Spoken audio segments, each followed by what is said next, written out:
Grandpa says he has something to tell you. During the funeral of my husband, who had taken his own life, my 4-year-old granddaughter pointed at his portrait and shouted those words. Startled, I grasped her hand and tried to take her to a waiting room.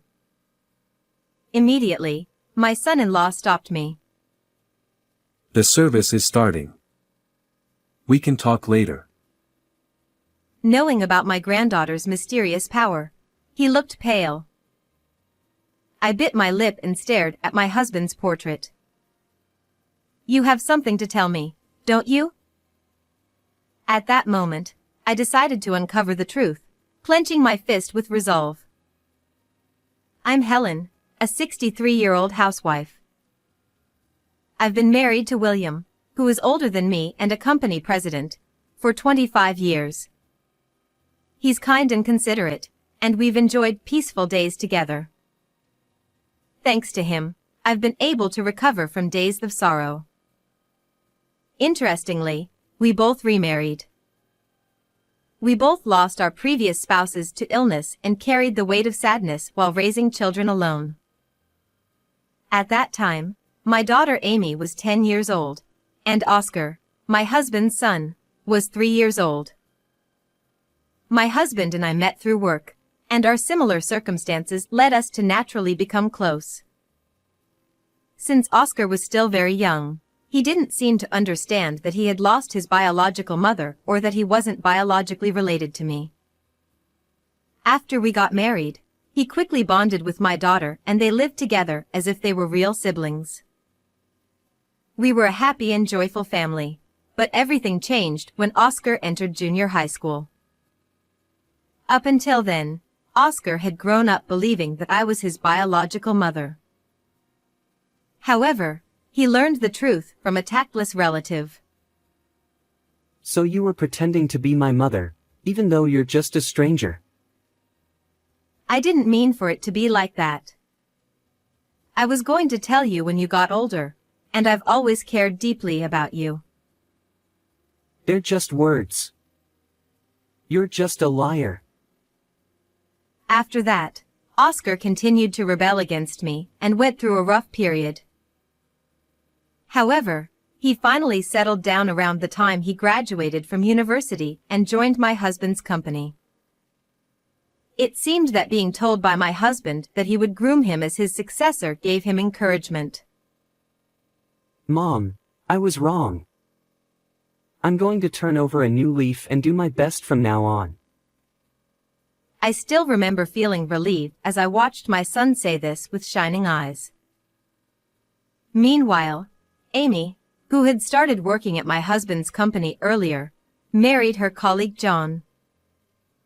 He is a smart and capable person who excels at his job. Both my husband and I felt reassured knowing our daughter was in good hands with John. Shortly after, Amy became pregnant, and we eagerly awaited the birth of our grandchild. However, an unexpected tragedy struck our family. Amy passed away due to complications from a difficult childbirth, succumbing to severe bleeding. Her last words, almost like a whisper, were, "Please take care of the baby." Oh no. Amy. I couldn't accept the fact my daughter passed away and was frozen in disbelief. During that difficult time, my son Oscar gently comforted me.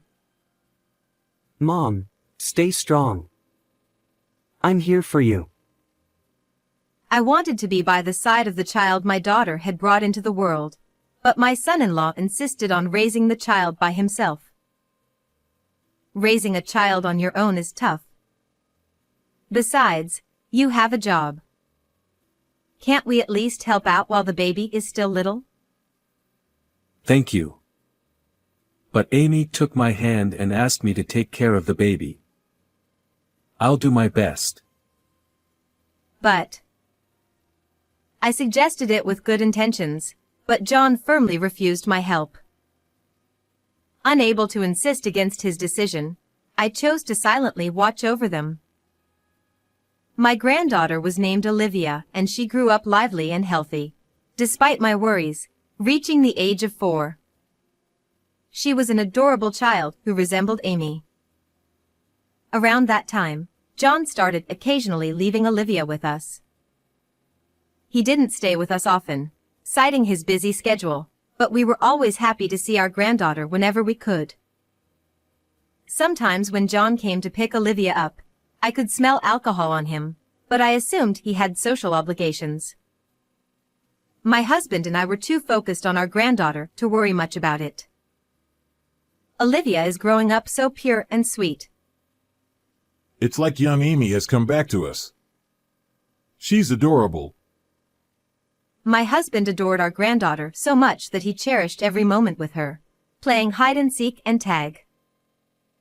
The sorrow of losing Amy never faded, no matter how much time passed, but spending time with Olivia helped heal that pain. However, something happened that would plunge me back into the depths of despair. That morning, while getting ready for work, my husband made an unusual request for dinner. I'd love some fried chicken tonight. You make it so delicious.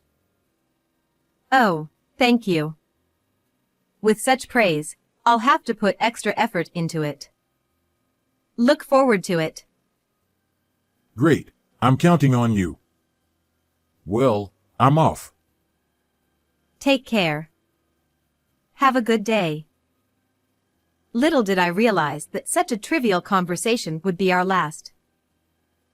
Later in the afternoon, as I was preparing to go grocery shopping for dinner, my son-in-law called. Please stay calm and listen. What? What's wrong?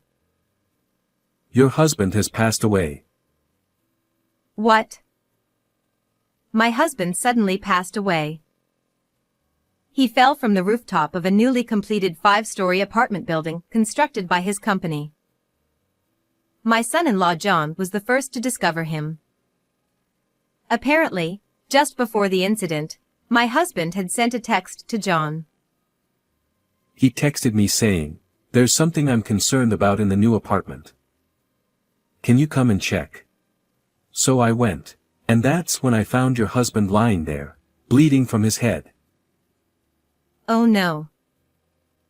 I called an ambulance, but it was too late.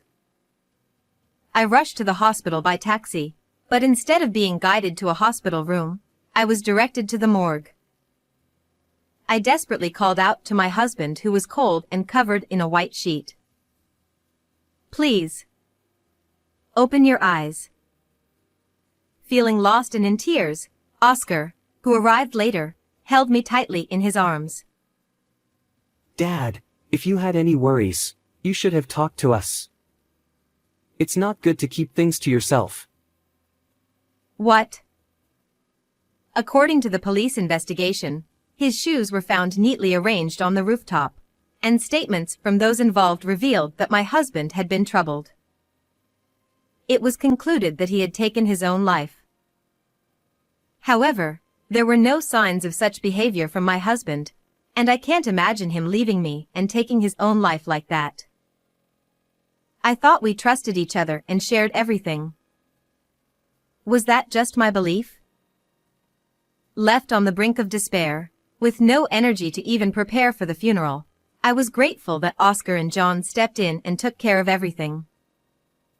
And then, on the day of the funeral, since there was some time before the service began, Oscar was greeting business associates near the entrance. I was sitting with John and our granddaughter in the family section, but Olivia, who had been glancing at her grandfather's photo, suddenly stood up and exclaimed, Grandpa says he has something to tell Grandma. At that moment, I was taken aback. In fact, my granddaughter had a mysterious ability. I first noticed it when she was 2 years old.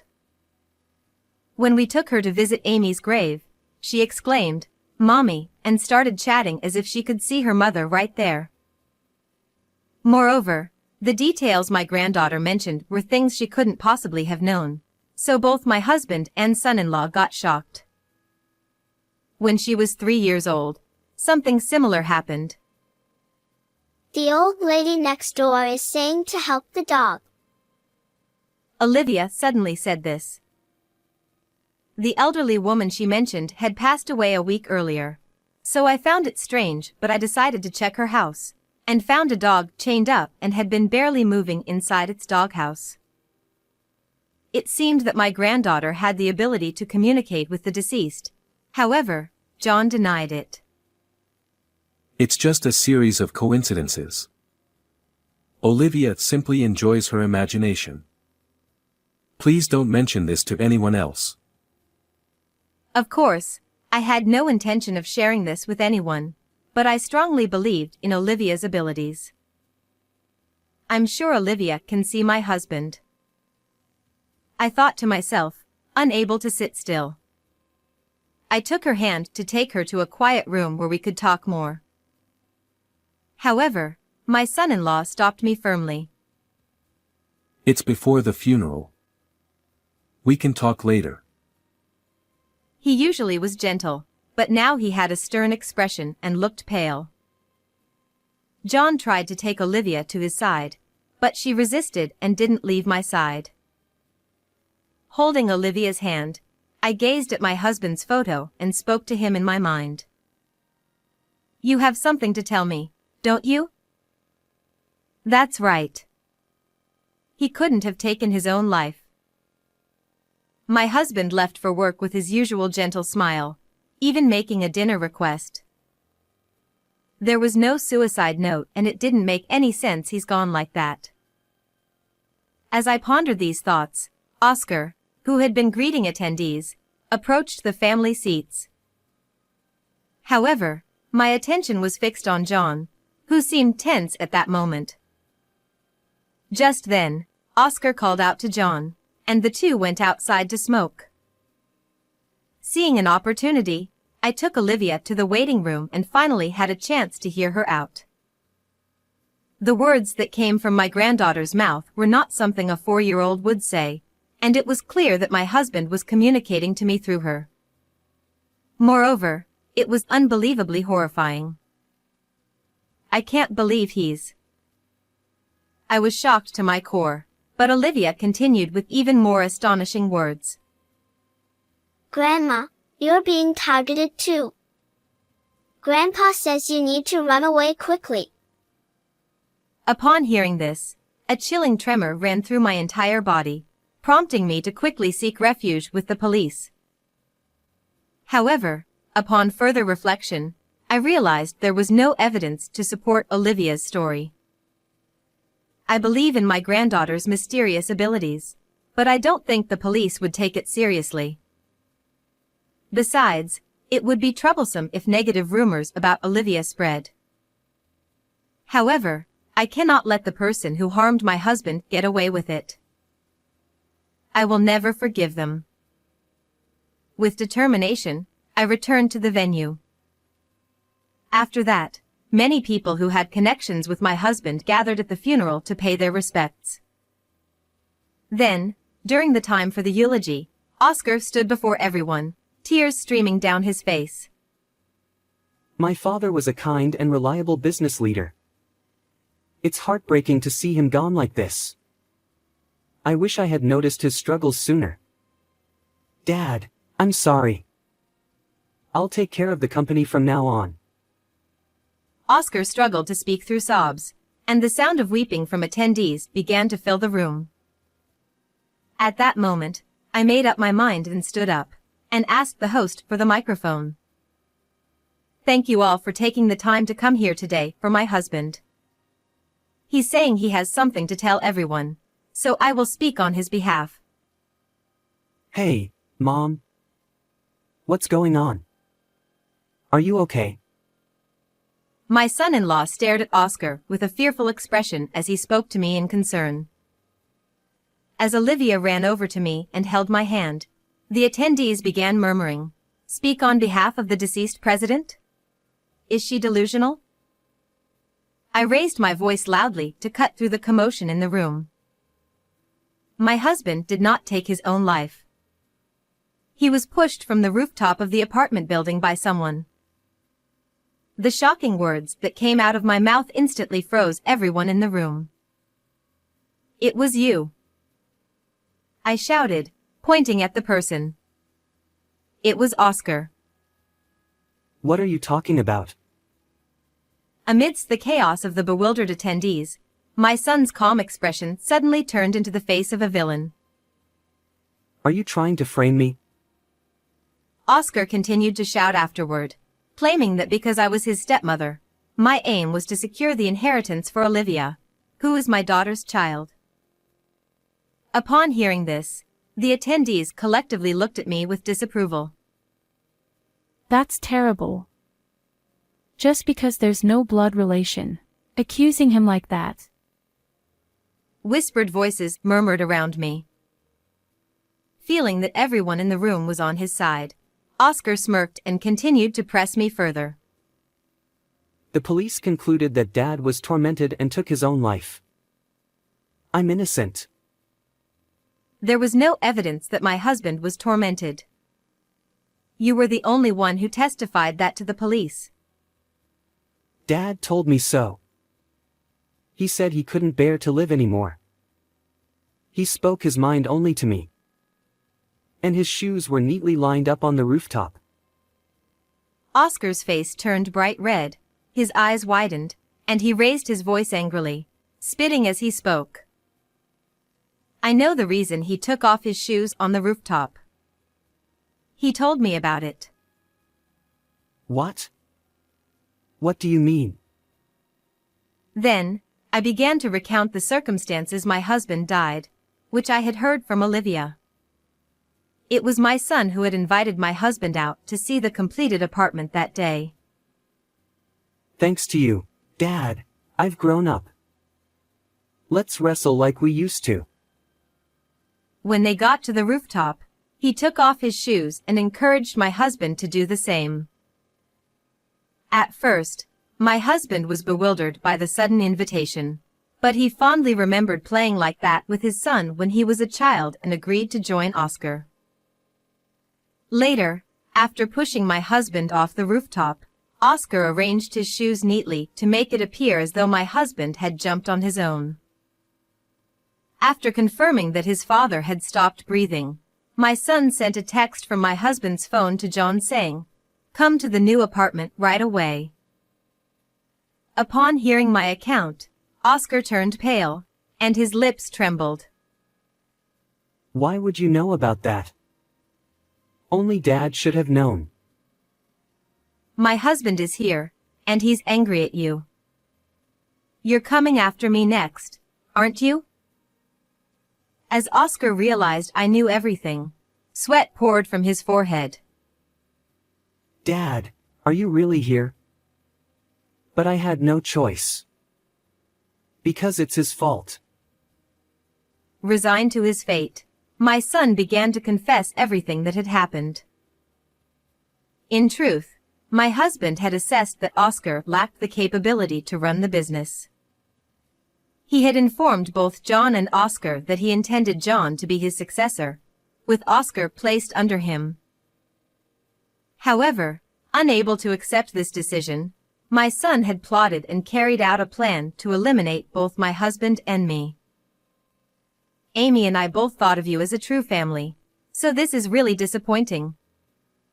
I've recorded everything you just said, so I'm going to submit it to the police as evidence. What? I'm not letting you do that. Enraged, Oscar tried to strike me, but immediately after, it was my son who screamed in pain. Ow! Let go of me. It was John who had twisted his arm and stopped him. He told me that he was entrusting me with the company and his son. I was planning to pass the presidency to Oscar once he grew into the role of CEO. Despite saying that, my son-in-law seemed wary of Oscar.